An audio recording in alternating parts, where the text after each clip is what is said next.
Good computer. It's like my children half the time they don't listen to me. Okay, so we may have some new folks. So this is the last class for this semester, and we're going to be doing, have been doing this book for like a couple of years now. So there's 4 semesters a year. There's 11 classes per semester. And so that's 44 classes per year. And the book has 22 chapters. So do the math. We're doing about half a chapter every Sunday. So if you come in the middle, wherever we are, don't worry about it, just because we're going to go through the whole book and we're going to reiterate things that need to be said.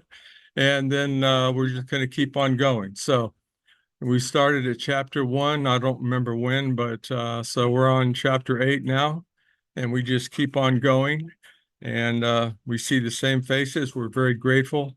Occasionally, I think people just say, I've had as much revelation as I can stand, and we may not see them for a while. But let's open up with prayer.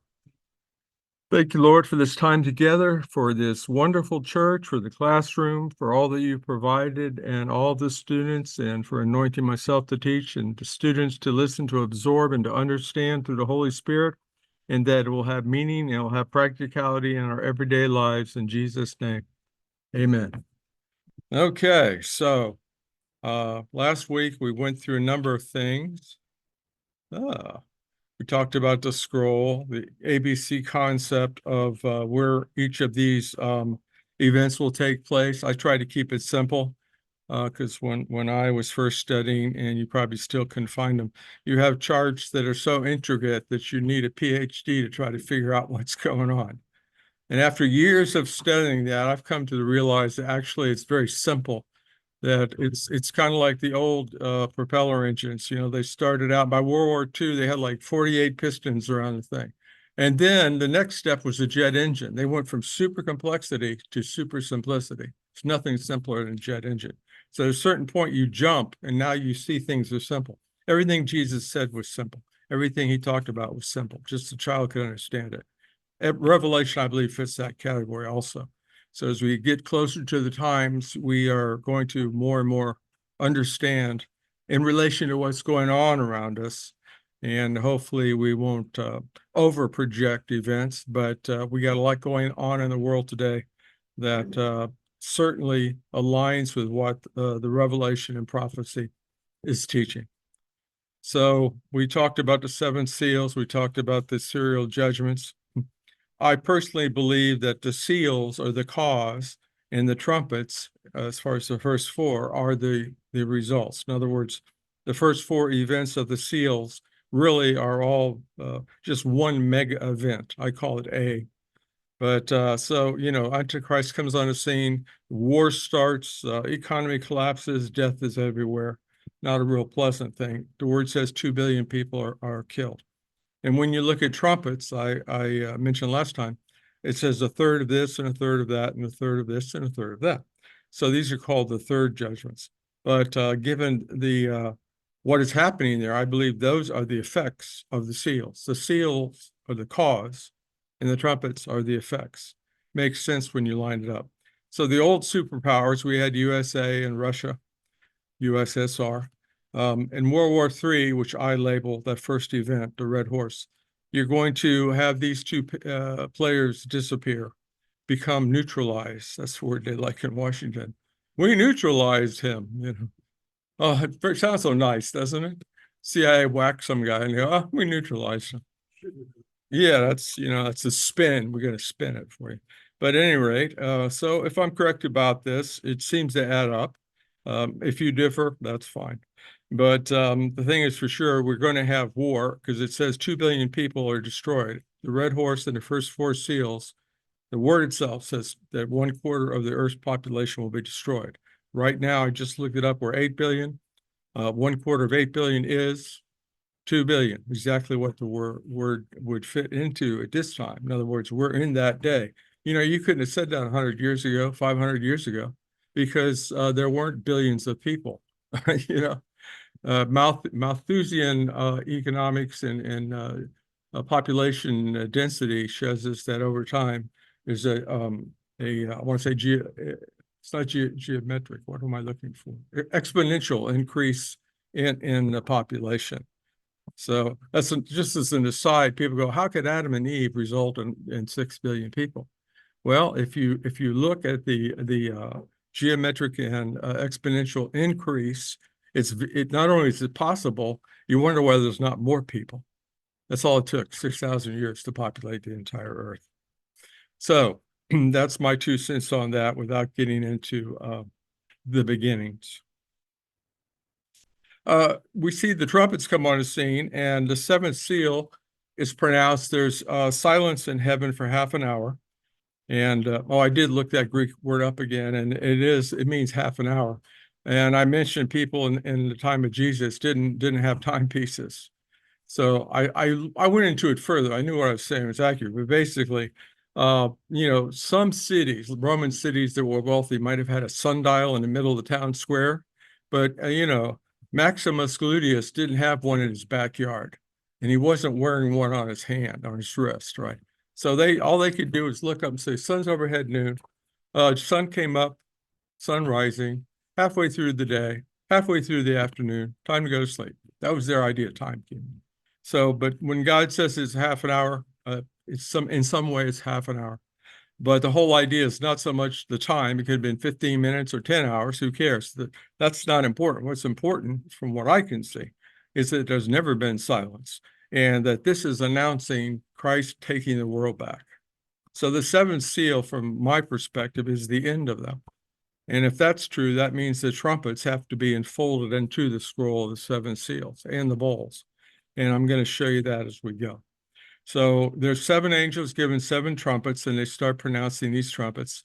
The first one sounded, and we can see there's hail and fire and mixed with blood. And the 3rd judgments come about. The second one, another 3rd of the judgments. The 3rd trumpet, another 3rd of the judgments. A great star fell from heaven.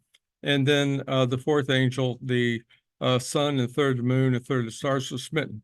You can take that as if God is going through the galaxy and turning off every 3rd star, but I don't believe at all that's what this is. I believe this is nuclear winter in that sense. It's not the end of the world, but in other words, after this exchange between the United States and USSR, we will not be here. The rapture is going to occur at the beginning before that happens. But it is a witnessing, impetus. So what's going to happen is that after and this is just science, not me speculating. If you look up what would be the result of a nuclear war, I have secular sources. That's what it is.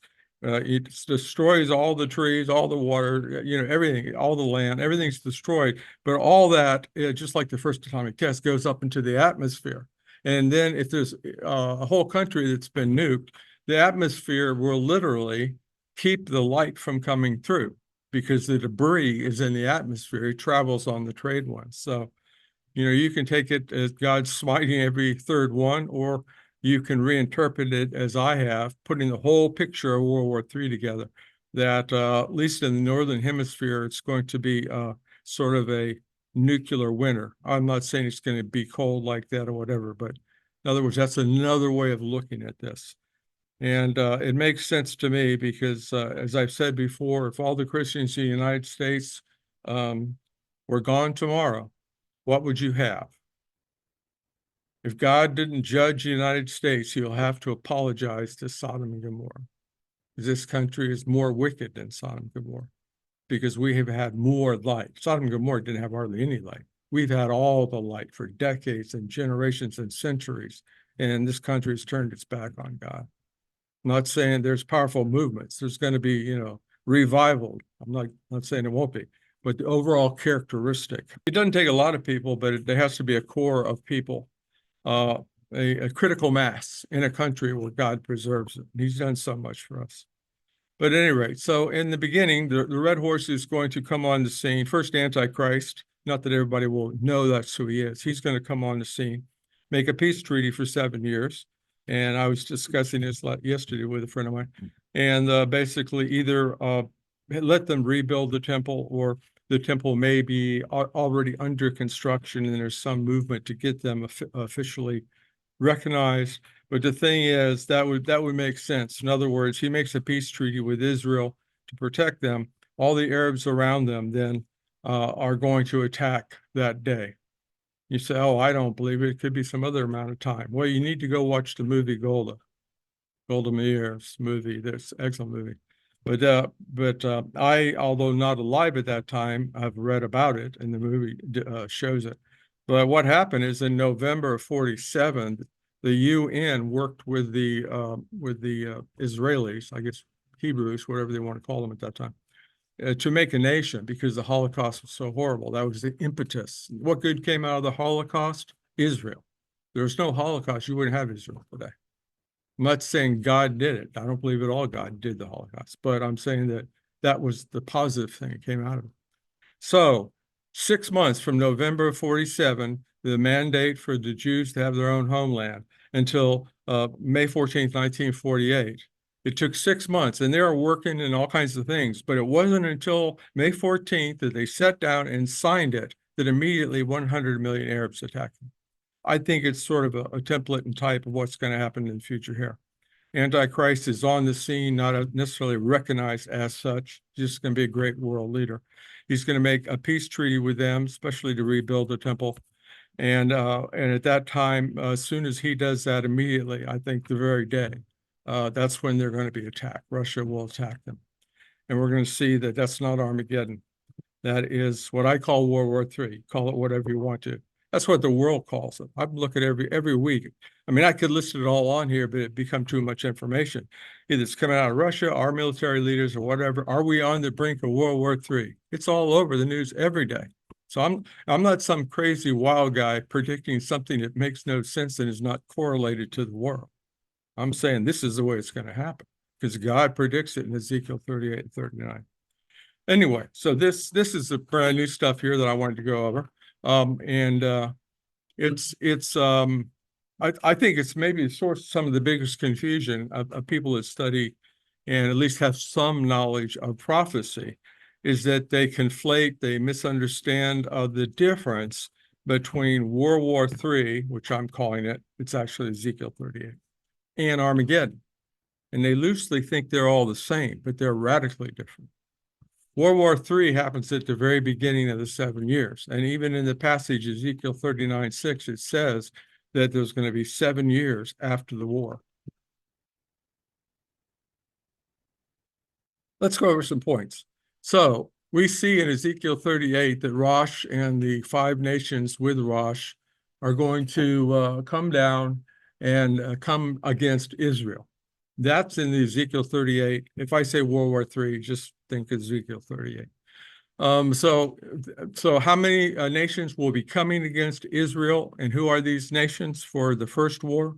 The first war of the 7 years, the beginning war, the Red Horse, is only going to involve Russia and 5 nations, not the armies of the world. So it's at the beginning. You got 7 years later, and then that's when Armageddon happens. What is Armageddon? Some people call it the battle because it never really gets underway very far. It's Harmageddon, which means mountain of Megiddo. There's a mountain there where David has chariots sitting, but the valley was called the Valley of Megiddo. Harm means mountain. So in English, we go Harmageddo, Harmageddon, and we what's the word I'm looking for? We push it together. And so in English, we call it Armageddon. Jews wouldn't call it that. They call it Harmageddon. So we see that all the armies of the world. So if you look at it, Zechariah 14, 12, 13 through there, and other passages, it's clear that it says all the armies of the world, all the ethnic groups, the whole world is coming against Israel. So how can you get that mixed up with World War III, which only has 6 nations? I forget how many nations there are now. I want to say like 198 or something in the UN. So in other words, so don't get that mixed up. If you don't leave with anything else from this class, remember A, B, and C. A is the beginning of tribulation, B is the middle, C is the end. And in the beginning is the war that I call World War III, the Ezekiel War. Rabbis in Israel believe that's the next war. It's never been fulfilled. And then you have Armageddon is at the very end. And what would have been the destruction of all the Jews and destruction of the world is where Jesus comes back and we'll be with him. So you say, why does he wait till the last minute? I think it's because he's giving the world the full measure of evil. The cup will be completed. It will be running over with iniquity. And all the armies of the world, the purpose of gathering at Armageddon are to destroy Christ. They actually have the hubris to think that they are going to destroy Jesus. They know he's coming back. And it even says in chapter 6, it says that the great mighty men hid themselves in the rock. Those are underground bunkers saying, God, help us, keep us away from the wrath of God. They know it's God doing it. There's no mystery. Oh, if people really knew it God, if it was God, they wouldn't act like that. No, yes, they would, because they're evil. Their hearts are evil. So just my 2 cents. The Russian army in World War III retreats to Siberia. So the word Siberia is not used, but if you look up on the traditional territory of Russia, and even today, I mean, in the news about every other week, you hear about, oh, somebody was sent to Siberia to dissident happened. He's in Siberia in a, I don't think they call them gulags anymore, but maybe they do, but prison up there. In this World War III, Magog, which is the people and lands of Gog, is defeated. Okay. In Armageddon, at the end, there is no defeat and there's no mention of Magog. Why? Because it's not the same war. And let's on and on and on. Let's go to the next one. So we see Euphrates River is not mentioned in Ezekiel 38. This is like a big, big piece. Ezekiel 38 doesn't even mention it. Why? Because it's not Armageddon. If you look into Armageddon, you find out one of the very last plagues, one of judgments that happens is the drying up of the Euphrates. And why does it need to drive up? So the 200 million man army of the East, the Chinese, actually it's a confederation of all the Eastern powers, probably including India, come over that river. That's historically always been the division between East and West. I mean, I'm going back hundreds and thousands of years. In other words, in the past, it was very hard for people to get across a river. And I understand today, we throw pontoon, ad hoc pontoon boats out there and bridges and whatever. But it'd be a lot easier if it was all dried up because tanks would just roll right over it. But if they don't even go through that route, it's known now, not pie in the sky. Right now, they have a road which takes them, a super highway that takes them from up toward China all the way across Iran and Iraq. It's mainly Iraq, and then goes right into the Valley of Megiddo. You look that up for yourself. I think it's called Route 1 in Iraq, if I remember right. But anyway, I think Saddam built. It's like a super great road they built for the purpose. I'm sure in his mind, his purpose was to make sure his military could quickly get around.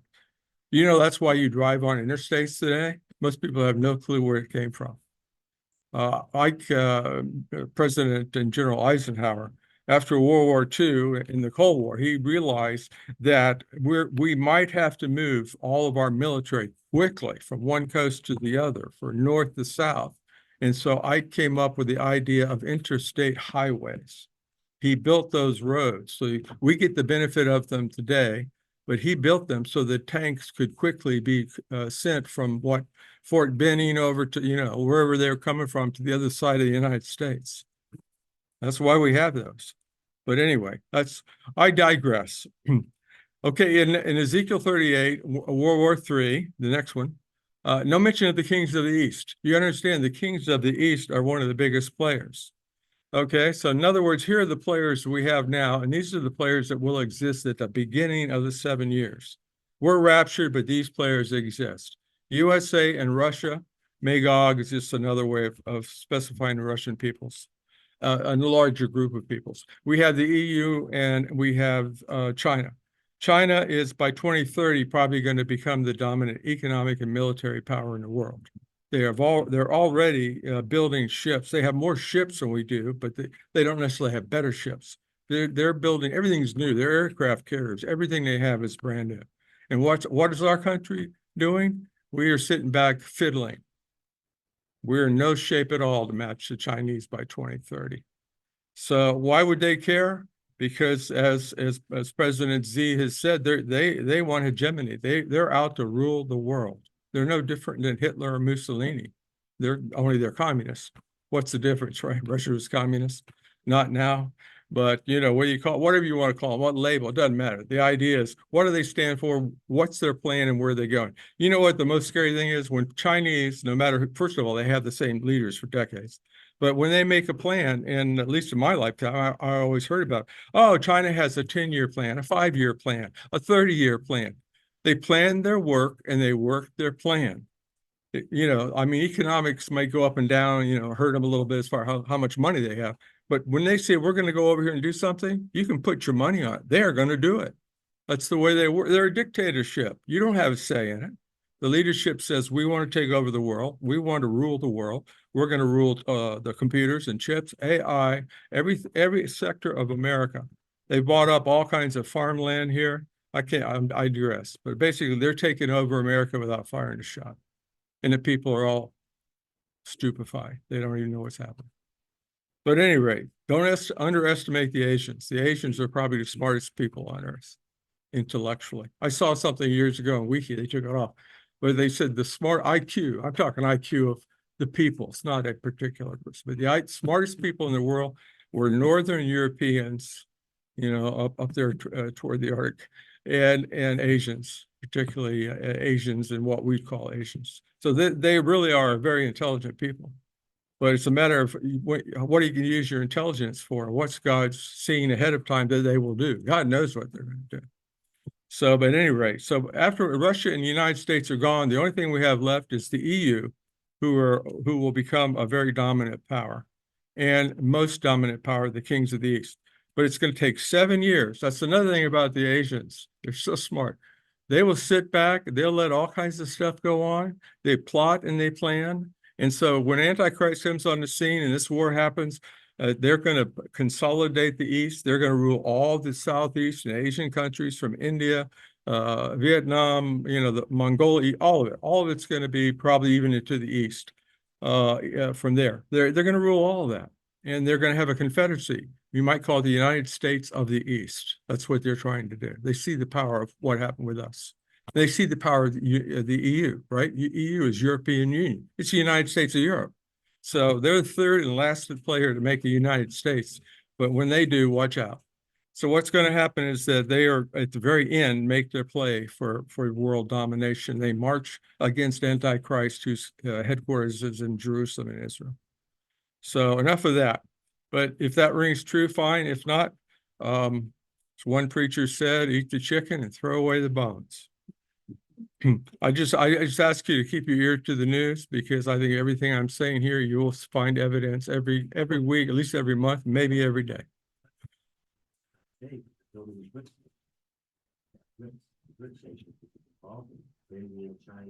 Arabia, all of those countries in the BRICS nations years ago.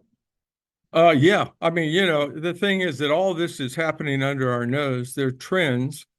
Satan ultimately is behind this. God is not doing it. He's not trying to build a kingdom for Satan to rule and through the Antichrist. God is in everywhere. He's working everywhere. He's working in us, particularly. The kingdom of God is in us. But Satan is working in the world. Satan is the God of this world. 2 Corinthians 4:4 states Satan is the God of this world, in case you have any misgivings. Remember, in the temptation, Satan came to Christ and said, worship me and I will give you all the kingdoms of the earth. Oh, Jesus should have said, oh, you can't do that. You don't own those. He didn't argue with him. He knows Satan owns the world. But he didn't bow. Okay, no mention of the kings of the east, and then no visible return of Christ. Israel burns weapons for 7 years. So if you read 38 and 39, those two chapters are pericope. They're a single passage. It says that they're going to burn, of course, I think that's kind of a euphemism, burn the weapons, whatever. They're going to destroy it. Probably today, we'd probably say it like this. They're going to be engaged in destroying the leftover weapons for 7 years. So where does that place us? 7 years, A, B, C. Where's this place us? A, the very beginning. It has to be. And also, Christ is not mentioned coming back, where in Armageddon, it is, especially chapter 19 of Revelation, it clearly states that Christ returns in his glory and defeats Antichrist.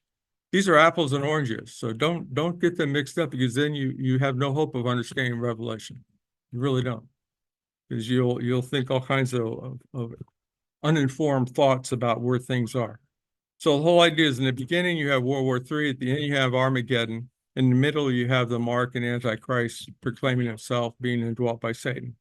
And in between, there's probably not a whole lot going. There's a lot more going on as far as bad stuff in the last 3.5 years. But it's even possible in the first 3.5 years that there's hardly anything that's negative going on. Antichrist is on the scene. He's the genius. He's using AI and all the tech to rebuild the nuclearly destroyed places and clean up the world. And everybody thinks he's great, and the Jews think he is Messiah. So that's it. That's the key. He's come to be the Messiah, and the Jews have to understand that he is the Messiah and build the temple, because only Messiah would build the temple. That's why they believe he's the Antichrist. I mean, the Messiah. Okay, Antichrist not mentioned. So Ezekiel 38 and 39, there's no mention of Antichrist. Why? Because when that war happens, Antichrist he's in the world, he's manipulating things, but nobody knows who he is yet. Is he alive now? I believe he is, but that's obviously speculation. If we're as close as I believe we are now, he's definitely alive. Reminds me of Rosemary's Baby, an old movie from 1969 before a lot of you were born. But it's like that might not be too far off, not the date, but I mean the whole thing of how it might come about. Some kind of satanic group will cause or bring about an opportunity for Satan to birth a child in some way. I'm not going to speculate. But anyway, so we see that Antichrist is not mentioned. Again, just to reiterate, A is the rapture, World War III, then you have 7 more years. In the middle of 7 years is when the Antichrist, Satan actually falls from heaven, and he inhabits Antichrist. And we're going to get into great depth in chapter 12 and 13 about that. And then C is the end. So we have the fifth seal, and I believe the trumpet also, fifth trumpet, they kind of parallel. It has to do with the altar of souls. And being Palm Sunday, I think you remember that. We mentioned that in Revelation 6, where it's talking about all of them are praising God with palm fronds, palm leaves. So we see that Satan is cast to earth in the middle. So I believe that's where all the altar of souls comes from. Not only that, but the word says, John, I think it's John, maybe it's the angel. It's probably John. They asked, who are these? Where did they come from? And he was told they come out of the great tribulation, which means the last 3.5 years. Does that make sense? Satan comes down in the middle. He immediately inhabits Antichrist. Antichrist wipes out everybody who is not going to worship him, and that's where the martyred souls come. Just logical. Okay, and the martyred souls are cast, Satan's cast down, and then you have the dragon cast down in 12, just to reiterate that.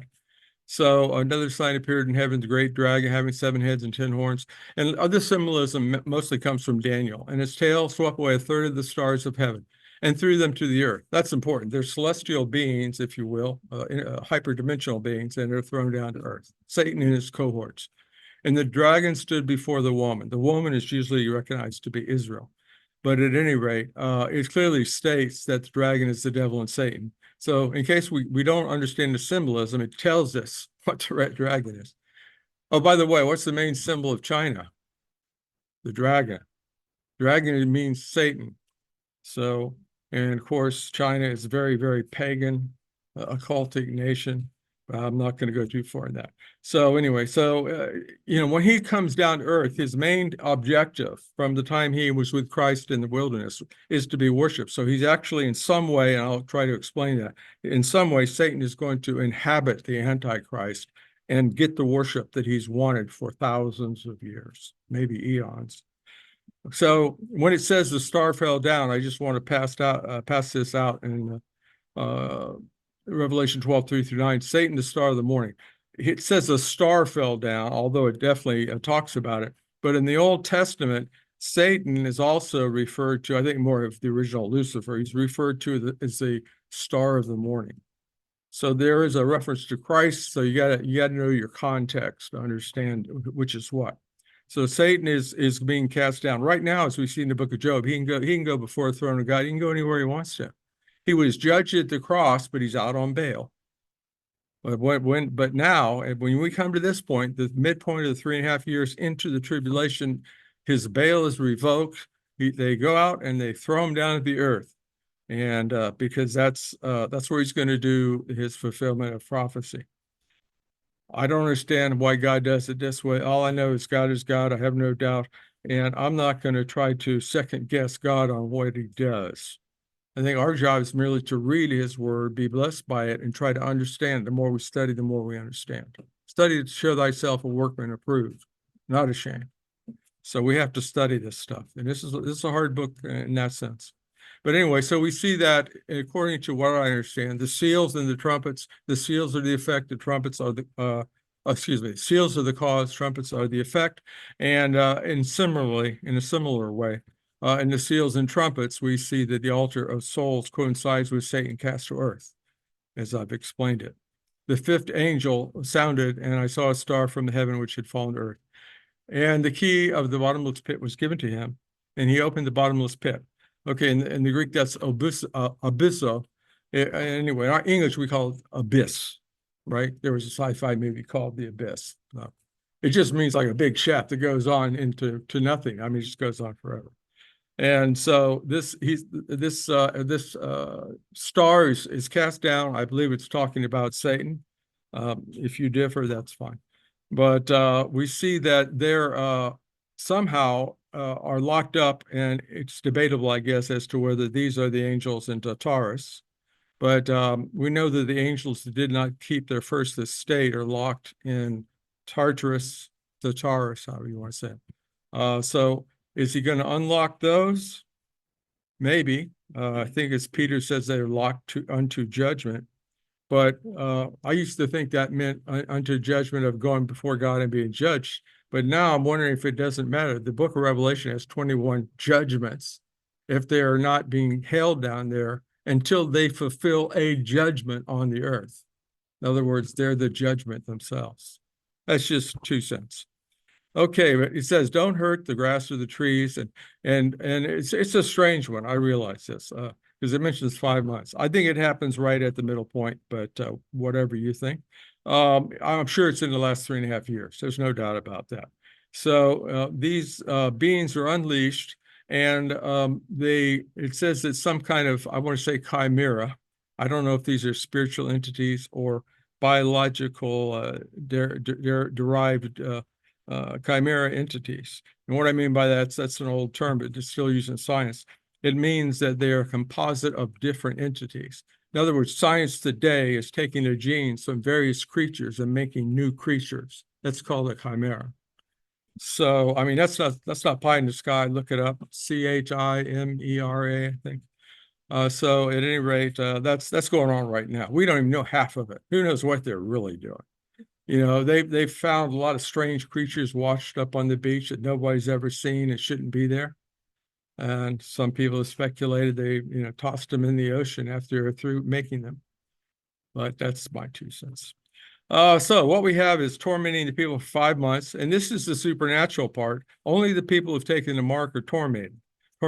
So you say to yourself, why would Satan want to unlock these chimera creatures to torture people who have the mark when he wants people to have the mark?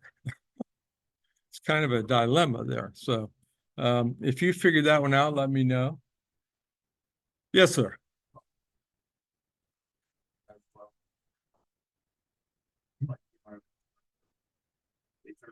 Yeah, so it may be something in line with that. I don't believe God wants them to suffer, but that's is Satan a sadist?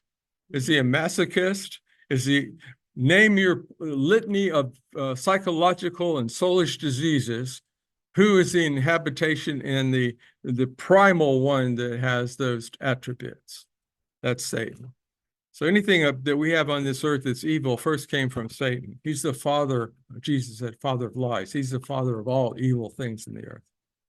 So what we're going to find out is that in our timeline of A, B, and C, we have the beginning war. We're going to have probably 3.5 years of reconstruction. That's why I don't believe there's a whole lot going on there, because that's when the world needs to have a rebuilding. And you say, okay, well, what would you liken that onto? Well, I liken it onto the Marshall Plan. World War II, we defeated Nazi Germany, of course, Japan also, but usually you think about Europe. And Germany was in shambles. You know, they tried to put Europe in shambles, and they ended up in shambles.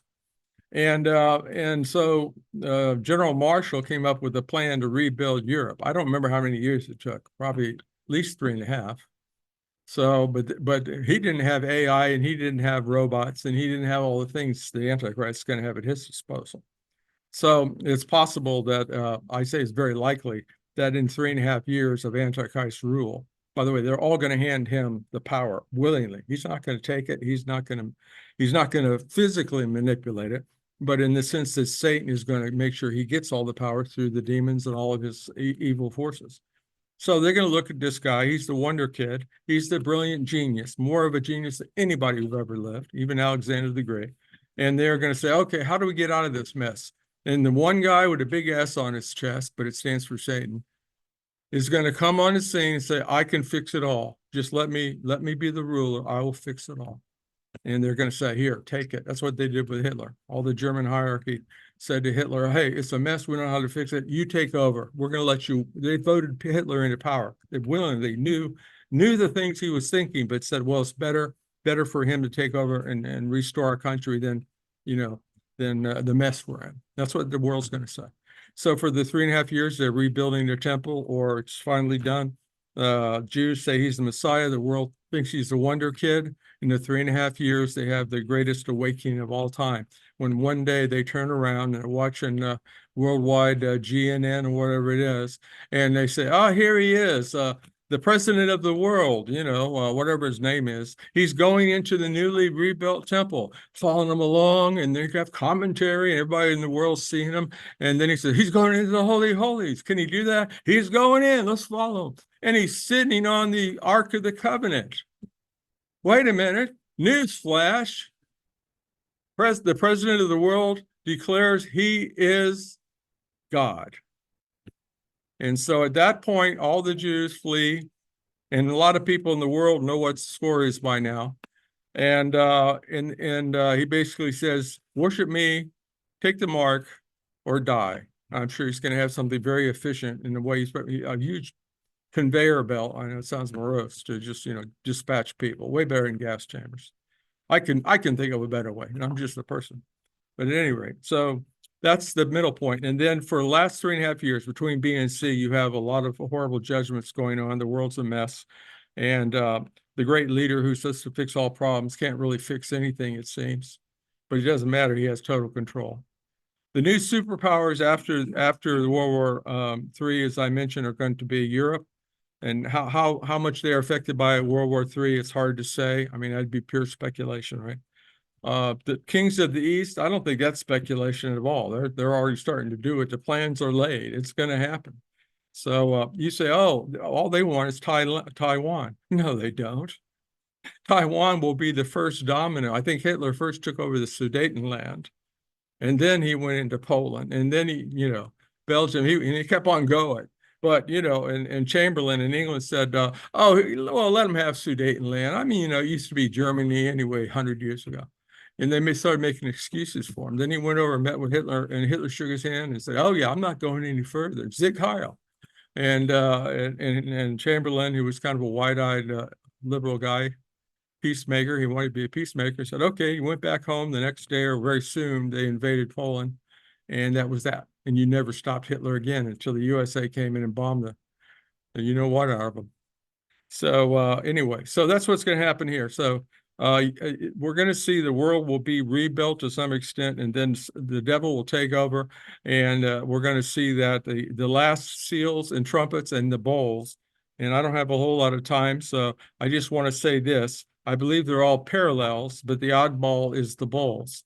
In other words, judgment 6 and 7 are point C, right? They're the big C. So in other words, we have several layers of C, just like in the beginning. Point A has the 4 horsemen, 4 trumpets. The end has the last 2 seals, and what I call the prelude to Armageddon. The bowls, I believe, are the prelude. They're all like the judgments of Moses. The judgments of Moses, look it up, scholars believe took anywhere the 10 judgments between 6 months and a year. So these 5 judgments, if you use that rubric, mean that these 5 judgments probably take place between 3 months and 6 months. Personally, I believe it's probably in a matter of weeks.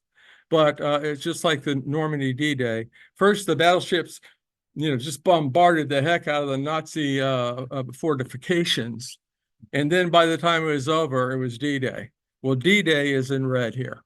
So the bowls are the softening up of the enemy, if you will. Sores, the earth dwellers. Earth dwellers means the non-believers. It's going to have sores all over them. It's going to be, the sea is going to be blood, just like Moses. Fresh water becomes blood, just like Moses. The sun goes into nova.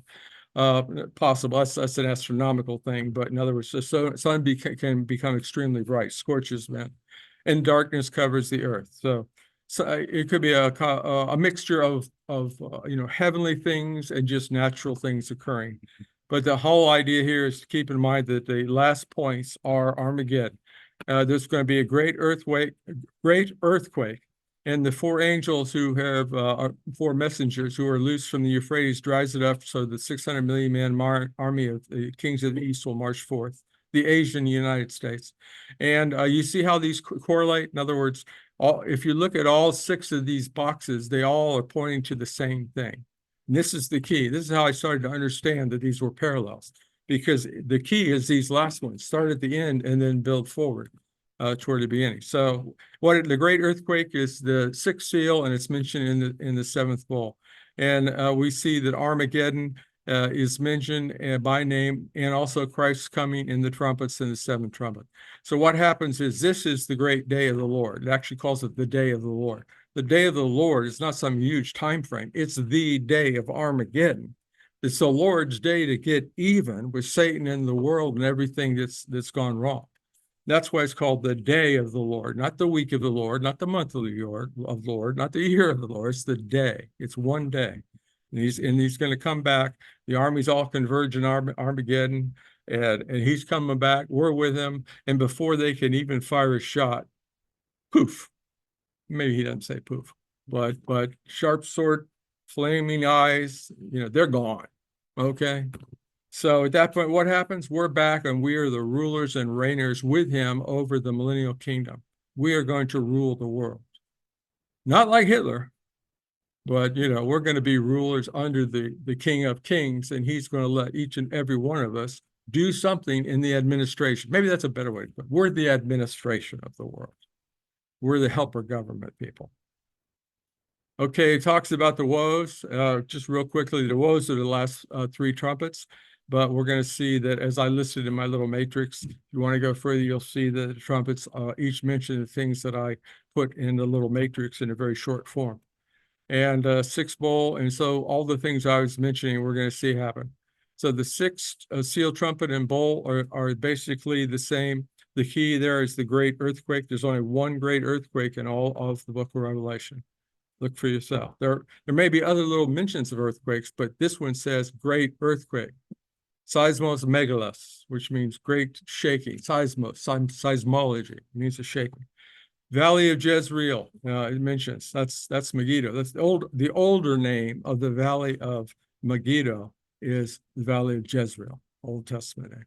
7th trumpet is going to be similar. There's 6 and 7, almost like 2 sides of the same coin. And the key is the parousia, which is the Greek word. You don't have to remember that, but it's a Greek word for him actually physically coming. In other words, there's a different Greek word for the rapture. In the rapture, we're going up to meet him. It's an invisible thing. But when he comes back, he's seen. That's where my mother used to take me shopping, and the salesperson would come and say, "Oh, what are you doing?" "Oh, I'm just perusing." I don't think anybody says that anymore. Old-timey word, but it means you just look. You're looking around. Well, that's why it's called parousia, same root word. It means everybody is just looking, and they see him coming. We're coming with him. So the day of Israel will be saved. The day of the Lord's day, all Israel is going to be saved. And this is the end of the current semester. And we're going to start and pick up on chapter 9 in 2 weeks. So a week off, and then we're back. I want to say April 14th or something like that. What do you got, honey? Is it April 14th? They haven't published it yet. Oh, they haven't published. That's about right.